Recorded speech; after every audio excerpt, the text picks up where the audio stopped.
নির্বাচন কেন্দ্র করে মারামারি কাটাকাটি কেন হবে? মানুষকে মারতে হবে কেন? প্রচারণায় বাধা দিবে কেন? ভোলাতেও দেখা যায় আমাদের প্রচারণায় বাধা দিচ্ছে, আবার দেখা যায় বরিশালেও বিভিন্ন জায়গায় হুমকি দুমকি শুরু হয়ে গেছে।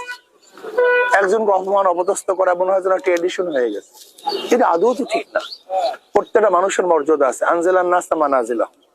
প্রত্যেক মানুষের স্তর আছে, প্রত্যেক স্তর অনুযায়ী কথা বলা উচিত, সেইভাবে তাদের সাথে চলাফেরা করা উচিত। আমি মনে করি যে এইভাবে চলতে থাকে তা পরিবেশ গান্দা হবে, নষ্ট হবে। আগেকার মতো নির্বাচনের মতো আল্লাহ না করে নির্বাচন যদি হয়, জাতি কাউকে ক্ষমা করবে না। এর জন্য আমি মনে করি উভয়ের ধৈর্য ধারণ করা উচিত, উভয় সহনশীল হওয়া উচিত, উভয়ের লেভেল প্লেইং ফিল্ডের জন্য সবারই চেষ্টা করা উচিত। প্রত্যেক দলের নেতা কর্মীদেরকে কমন দেওয়া উচিত, বলা উচিত, নির্দেশ দেওয়া উচিত যে কোনো অবস্থাতেই আমরা যেন পরিবেশ নষ্ট না করি।